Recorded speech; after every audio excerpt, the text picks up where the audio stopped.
if somebody truly does hit a wall and burn out, let's say as a writer, maybe they weren't meant to be a writer in the first place. You might know him, David Goggins. Yeah, oh He's yeah. I'm not going to write 23 hours a day and sleep one.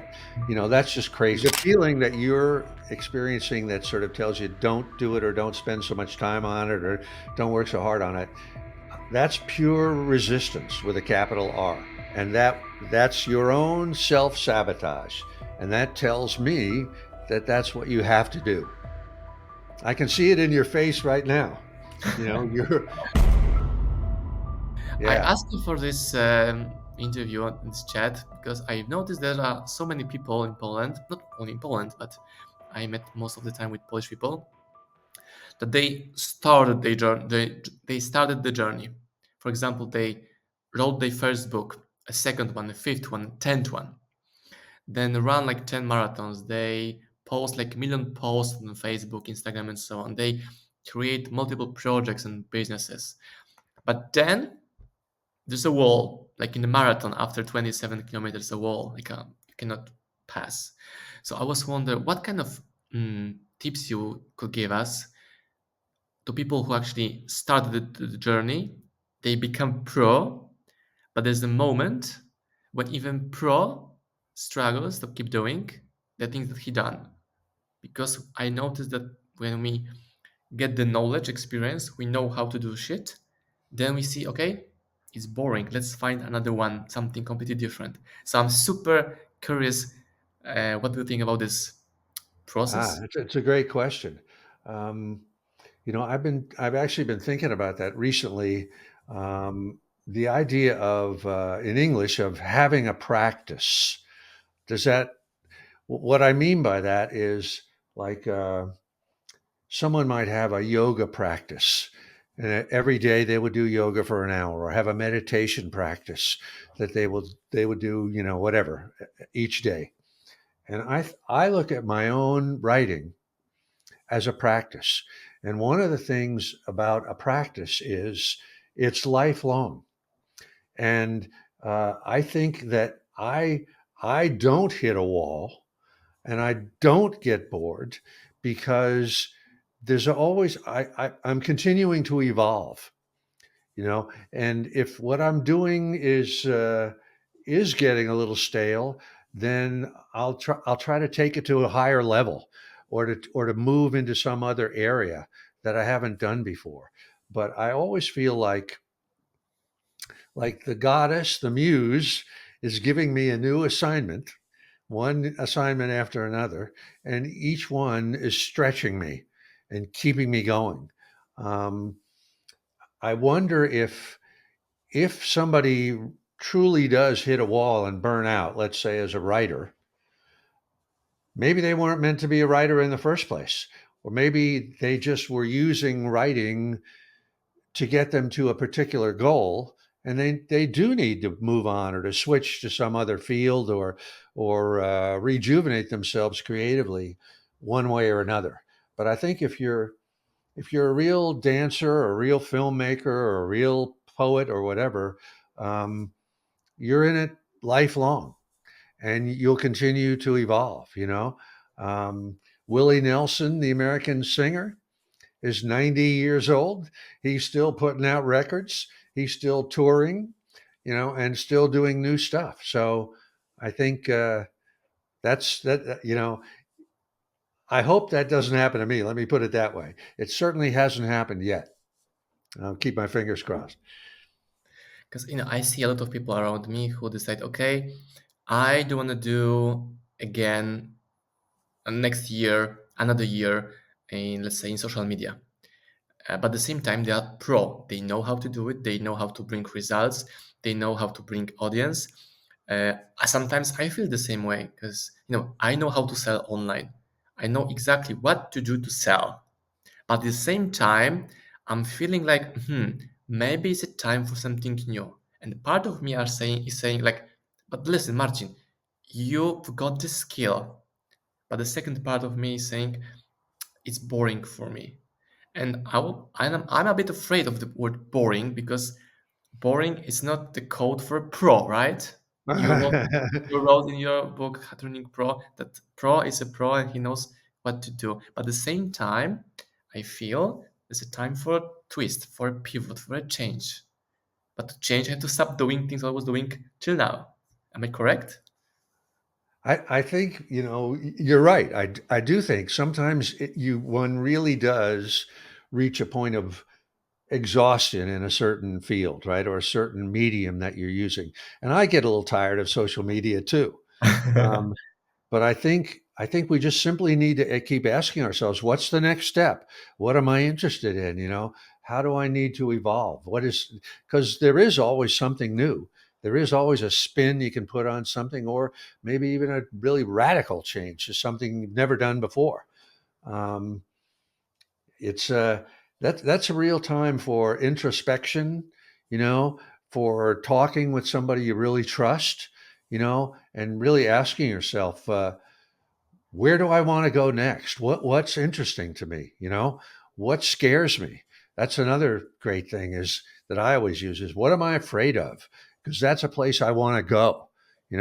I always use that as a guide. I ask myself, what am I afraid to do next? And that's the thing I think I should do. So that's a good question, I think, to ask. Um, a lot of times people in writing, at least, they think they're writers because they wrote a self-help book, or they wrote, something that is really easy. Um, but what's the next stage that would still be within the writing world, but would be harder? A memoir, a piece of fiction, uh, something that nobody's ever thought of before. Um, I'm always myself trying to look for what's the next thing that I haven't done before and that I'm afraid of.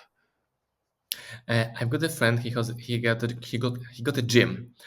At the beginning, he focused on how gonna help people lose weight.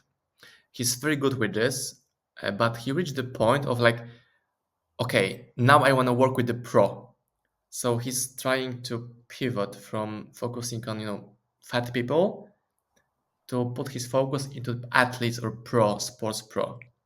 And at the same time, he's afraid of avoiding the skipping that part of helping other the fat people lose like 30 kilograms fat.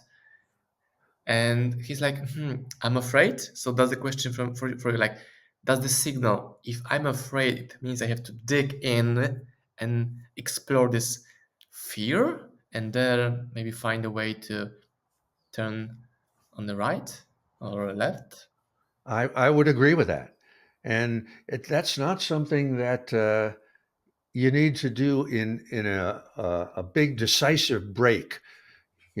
I think you can kind of keep working with people that are trying to lose weight and start to produce another business. I mean, you've done that, Marcin, where you have more than one business. You got two or three or four businesses going at the same time, and the one or two, maybe like the old ones that you can count on, but then there's the fun business that you're trying, right? That you've never done before. And even if you only make a little bit of money in that business, or even if you lose money, it's fun because you're excited about it, and you're exploring a new area. It's funny because, speaking of your friend at the gym, my trainer at the gym did the opposite. For years, he worked only with pro athletes, and at a really high level, and then somehow he kind of burned out on that, and he started to work more with regular people like me, but in the kind of the longevity field, in kind of trying to get people to uh, as they got older to keep striving, and so on and so forth, and that rejuvenated him in his business. He still Just like keeps the same name. The old business was called Pro Camp, and still the name of the business, but it's more regular people now than it is pros. Mm. So like I wrote my first book for beginners. If you want to start a business, that's what you do at the beginning.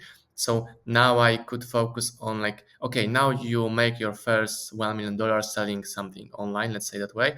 And I will help you to go on a step further, or I will help you in a new book. Um, I will teach you what you will face when you reach this goal, because I saw many people are making money at the same time they're not happy, right? So in this way I'm evolving as an author, and I refocus my thoughts in a different direction, but I'm still author. That's the point of Hmm. your recommendation, right? Yeah. And another way to think about something like that is um, maybe it's something beyond books.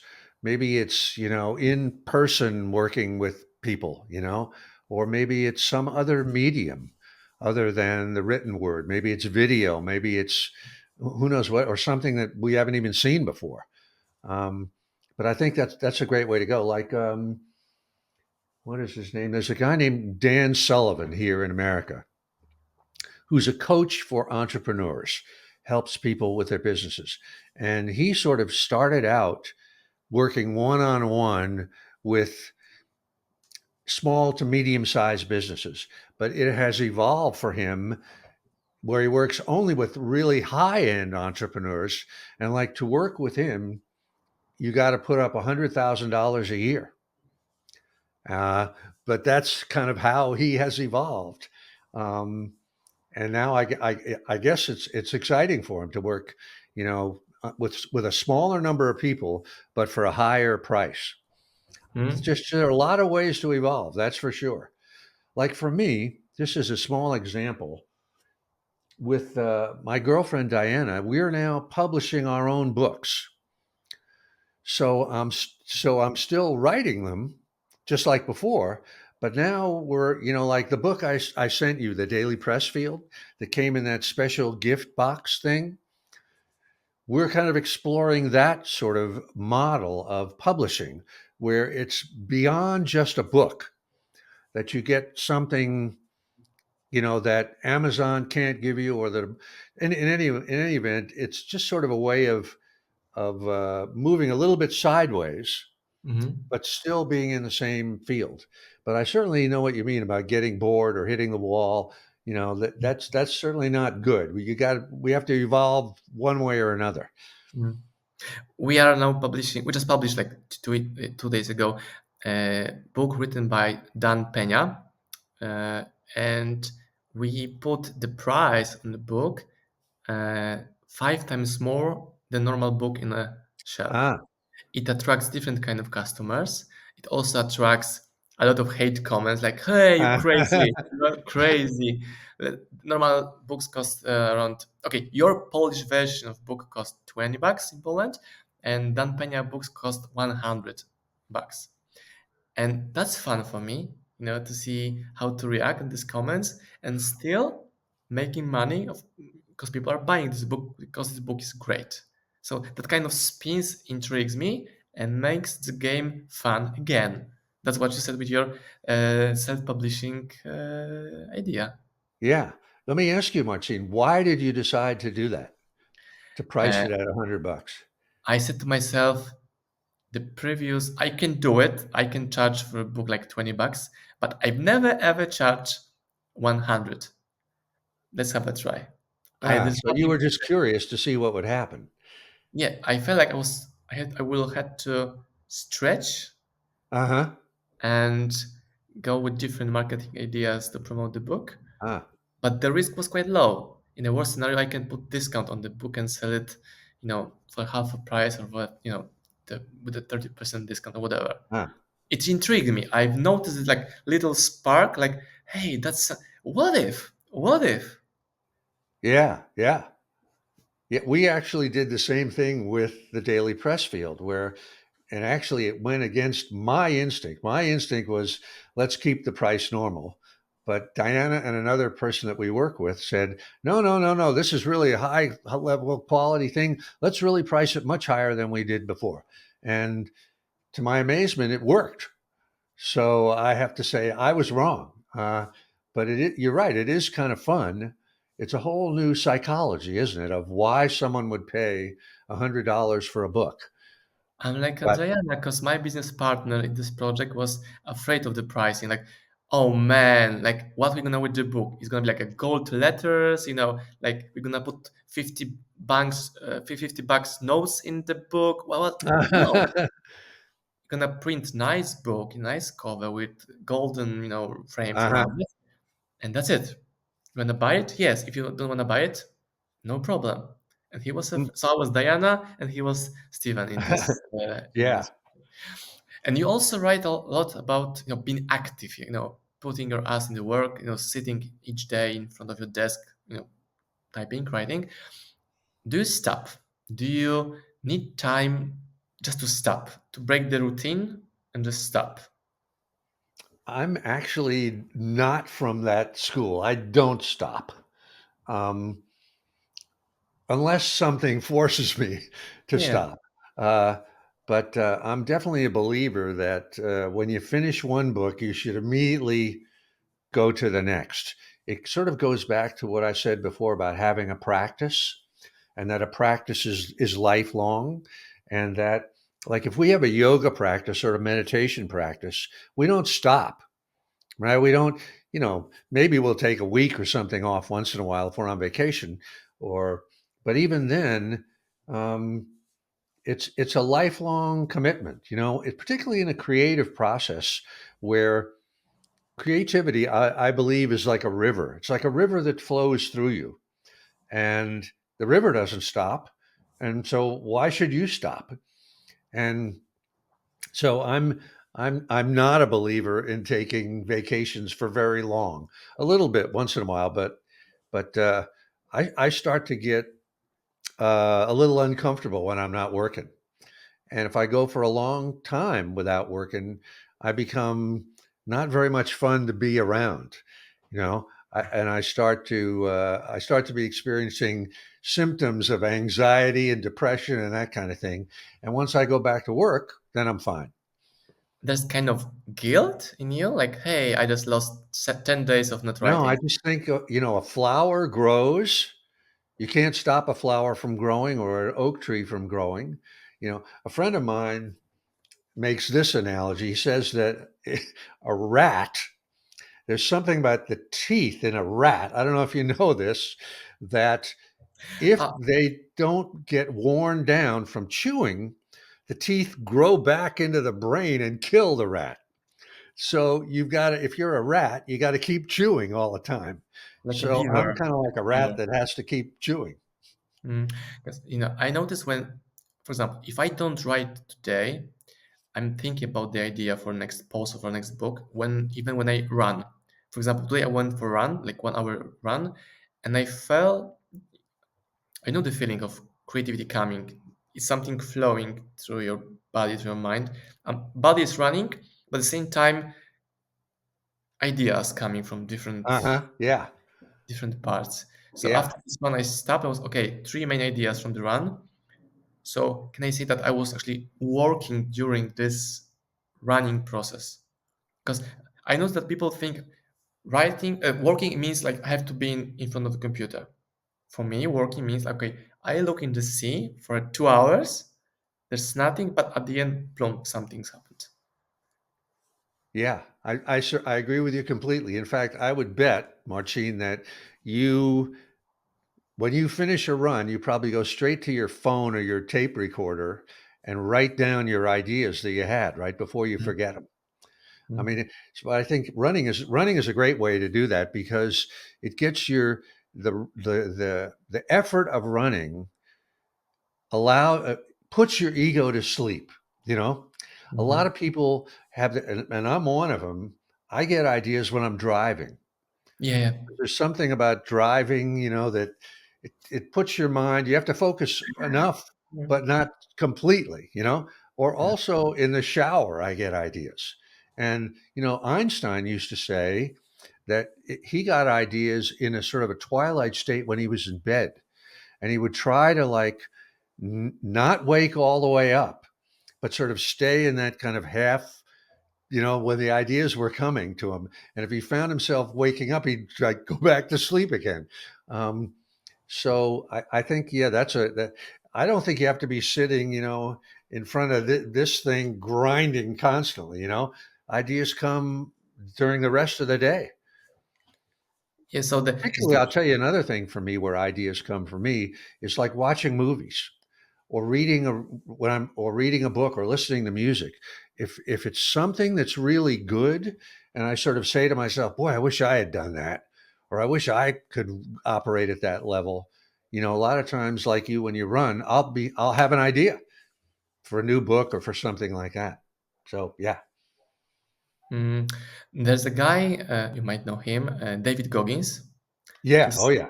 I okay. don't know him personally. I know of him. Yeah. So his mentality, like, it's like run till you die, Hmm. motherfucker. Like, that's his attitude.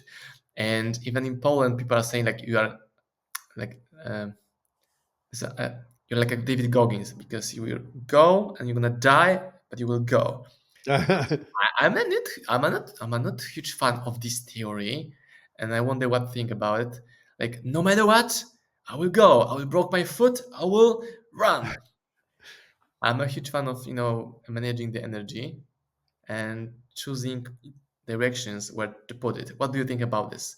Are you David Goggins in writing, Steven? No, I mean, no. I mean, I think David Goggins is one in a million, or one in 10 million. That, but for me, I actually try to be kind to myself, you know, and when it gets too hard, like on a day's writing basis, when I start to get tired, I'll stop.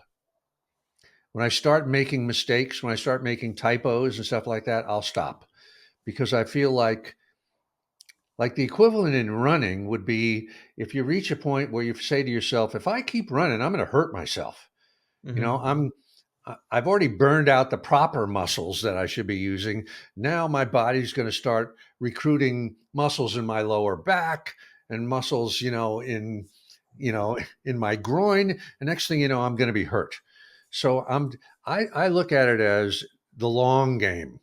I'm playing for another 20 years, So I think it's okay to go easy.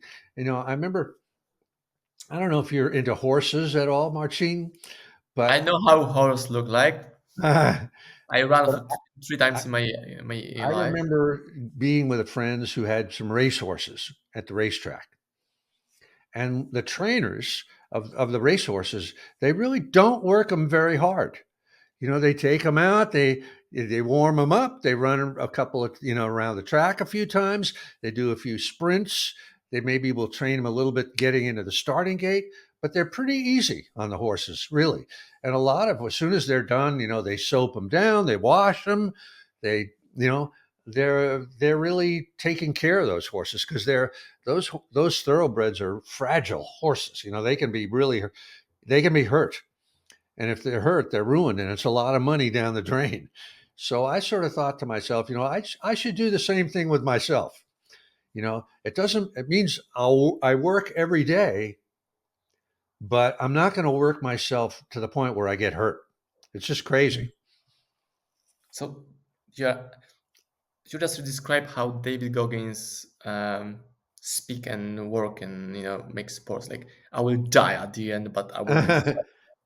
Yeah, and a lot of people catch this idea of being unbeatable, unstoppable, and they discover they are stoppable. Uh-huh. Yes. They have to manage the energy in a way like human. You are a human being. You are not David Goggins in everything you do. And the other thing, at least for a writer or for even a musician or anybody like that, is the way the equivalent of David Goggins running through everything is us keep on working until we get the job done. It might take 2 years, it might take 3 years. That's sort of the equivalent, I think. I'm not going to stop short of the finish line, and I'm not going to stop when it's an incomplete job or it's not good enough. But I'm also not going to write 23 hours a day and sleep one. That's just crazy. I understood that like, when I'm taking part in the running tournaments, I knew from the very beginning there's like no freaking chance I can win this race. There's no chance because there are pro athletes running half an hour faster than me. But I still run. So I like this analogy that you just described. Like, but still I'm on the starting line, I'm on the finish line, I start the book, I finish the book. It took me not 3 months, but maybe half a year, but I'm done. So it's like uh, rabbit running with a snail, right? They both get to the finish line, but with different conditions. Yeah, yeah. I mean, who are we really competing with? We're competing with our own selves, right? That's what who we should be competing with. What's the best I can do? You know, like you say, you're not going to beat the top marathon runners. They were gifted by God with speed, and then they've trained for, however long since they were little kids. But running your race, I take my hat off to you. You did it. You don't have to set a new record or a personal best every time. You Mhm. went from the starting line to finish. That's a victory. That's a big victory. God bless you and anybody else that does it. And when you said when we are running, we put our ego on the side. Uh, what do you mean by that? Let's dive deeper in this topic. I really feel this is a deep topic. And I think in writing or in any art or in running too, I think, well, maybe it's different in running. I would certainly bet that the top runners, their ego is involved. Of They course, they are of competing. course. They do want to win. But there's a difference, at least in the arts, between. Do you know who Rick Rubin is? I love his book. I love his book. Creative Act. One of my favorite about Yeah, he's creativity. great.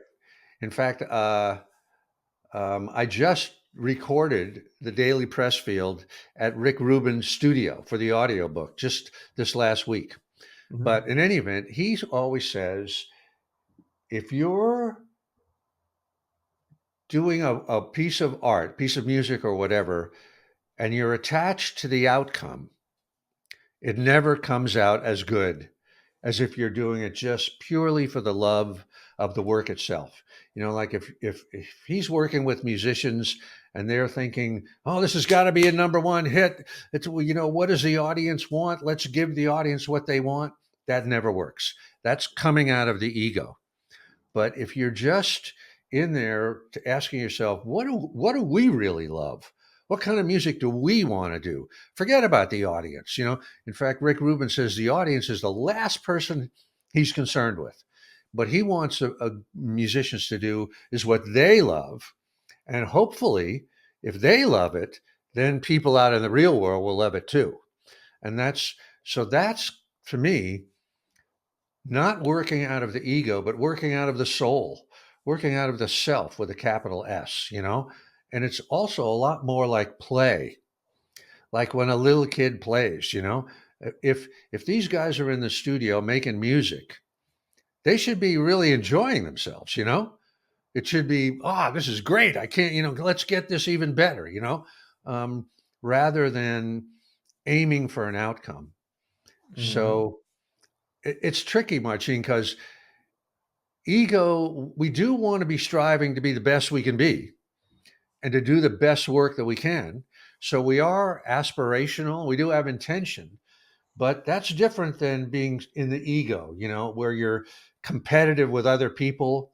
You should never be competitive because anything that you or I might do in the arts can only be done by us. Nobody else is going to write the song we're going to write or write the book we're going to write. So, what's the point? How can we compete with somebody else? We just can do the best we can and hope that it strikes a chord out there in the real world. And if it doesn't, we move on to the next one. I love being publisher because I can, invite amazing people like you and talk about questions I've got and discuss about my projects. I will give you something also to work on this interview, as you mentioned, Rick Rubin. Um, I publish business book, a little bit of self-help book, right? But I've got an idea for a book. We 3 years ago we moved into the forest in Poland, and we spent a lot of time in forest. And when I was running, I felt like I'm not doing drugs, I'm doing forest. You know what I mean? It's like a Uh-huh. horse playing. Uh, Probably it means a little bit different in Poland. However, don't do drugs, do forest. And I've got this idea about describing the people, the way I think about the forest, living in the forest. You inhale, literally, you inhale the forest, but part of me is saying like, hey, people won't gonna buy it, or so much less people gonna buy it than your next business book because you know how to promote business books and so on. Why do you want to put like 1 or 2 or 3 months from your life typing about ideas about the forest? Even my business partner, my wife, asked me, "Hey, what's the point? We're gonna, publish. We can publish the book. It's easy for us. We got the tools. We don't have, any like nature movements around us with Uh-huh, communities and uh-huh. so on. But still, this idea is with me for like third or fourth month, and even in Madeira, we live in forest, and each day when I enter the forest, I can feel the scent of eucalyptus forest. So, what do you think about this? I think I know the answer, but I'm really curious how I'm would sure you feel. do know the answer. Yeah.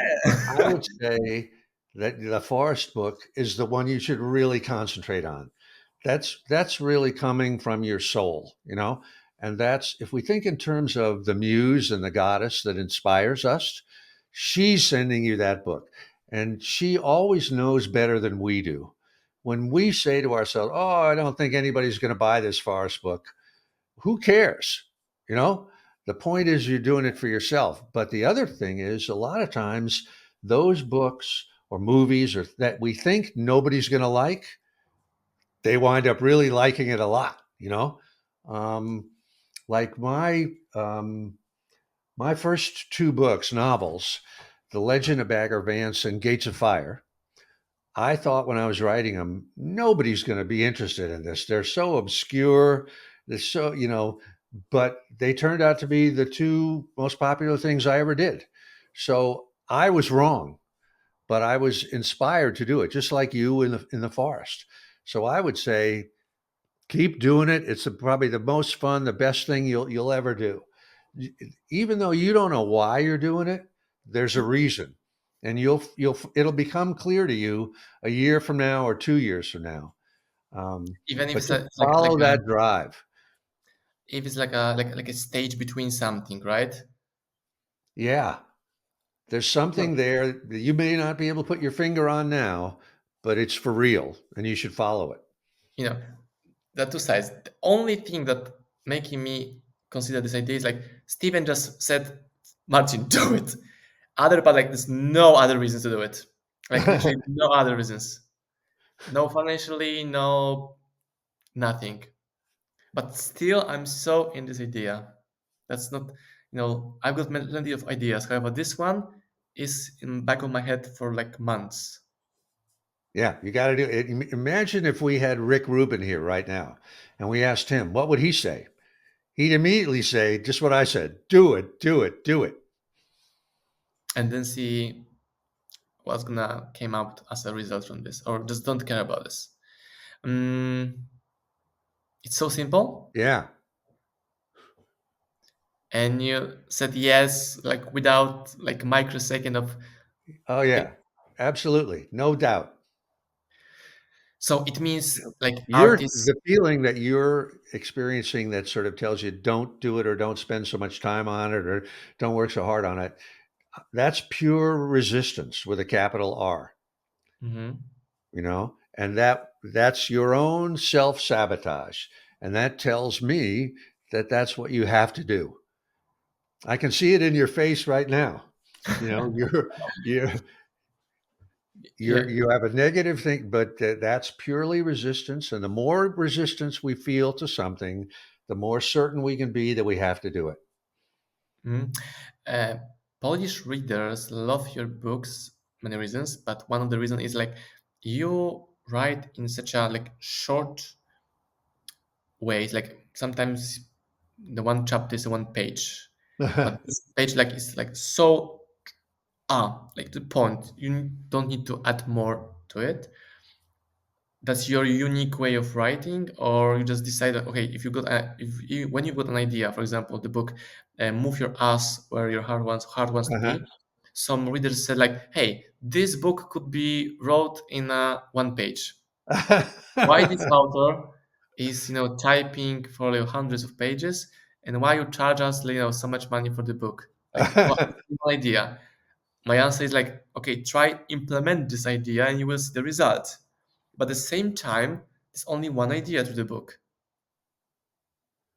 Well, there should only be one idea to a book, right? Or to a movie or whatever it is. But if you look at Move Your Ass to your where you want to be, you'll see that it wouldn't couldn't be written in one page.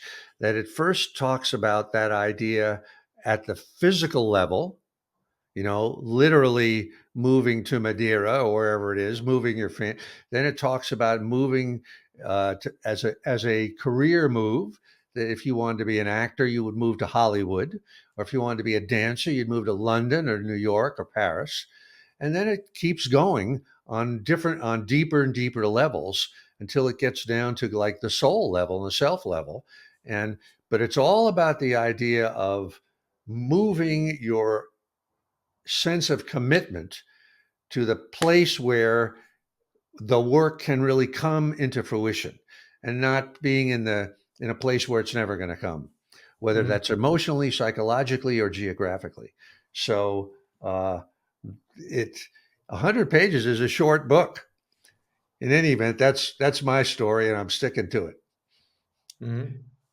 Maybe so that's why people who never wrote a book are asking me, okay, I'm gonna write the first book, and how many page it has to, being typed. I was like, I don't know. You can choose example as I rant, thousands pages. You can choose Steven's way and do a book in 100 pages in a short way. So Yeah. in their case, they put ego front because they think they have to write wrote, write them, the amount of lines or characters to make this book good, look good, like not thick, not thin. That's the case.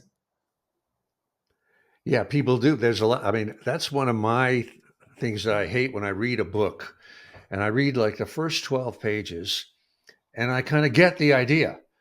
Oh, this is about that. I get it. All right. But then the next 240 pages are just basically filler.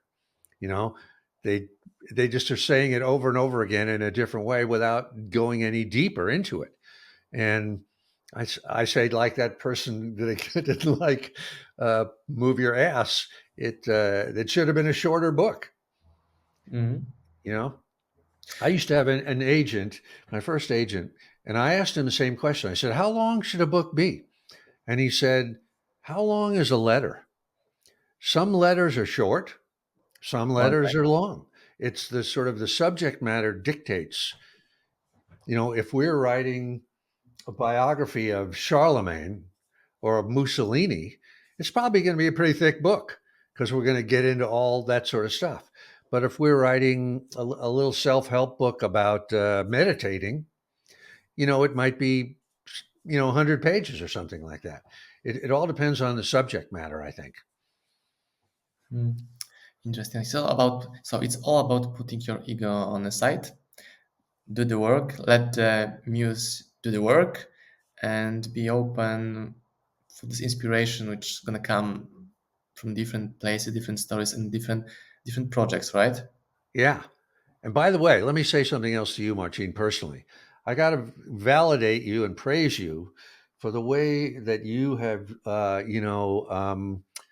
brought in non-Polish writers and gotten and like when we met, you came all the way to America. I You did. came all the way to Nashville. And that's a great thing.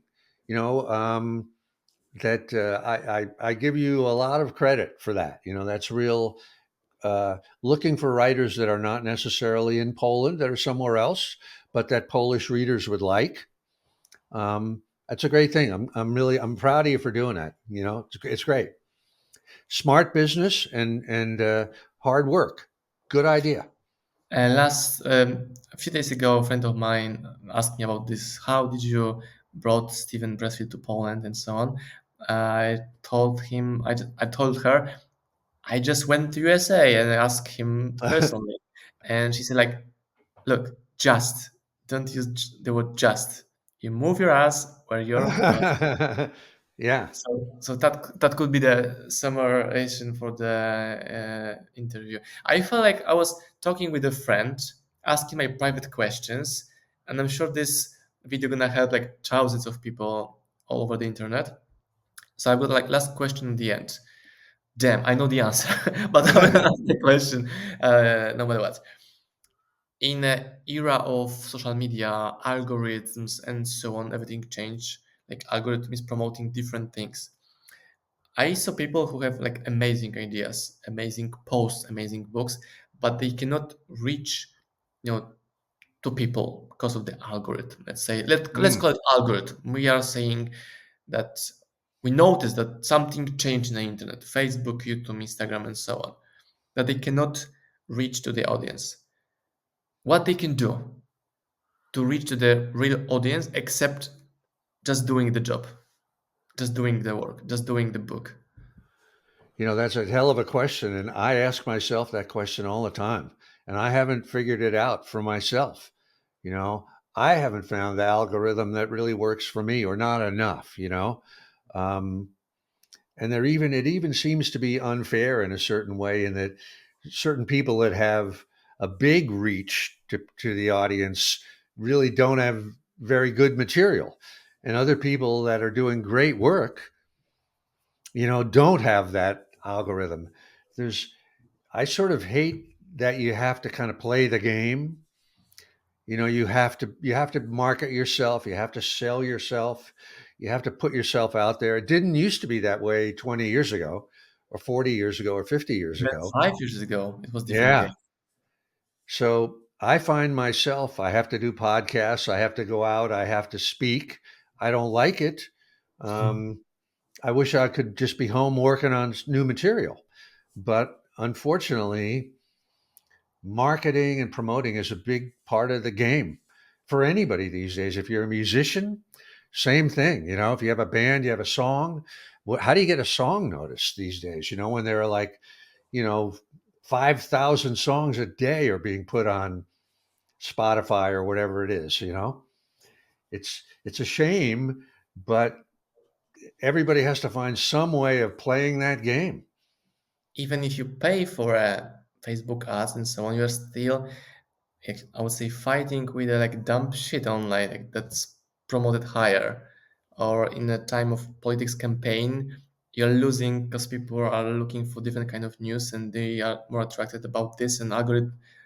Ah, but at the end, we do the work and we write Yeah. another Yeah, line. that's why I say, like I was saying before, having a practice is a great way to look at it.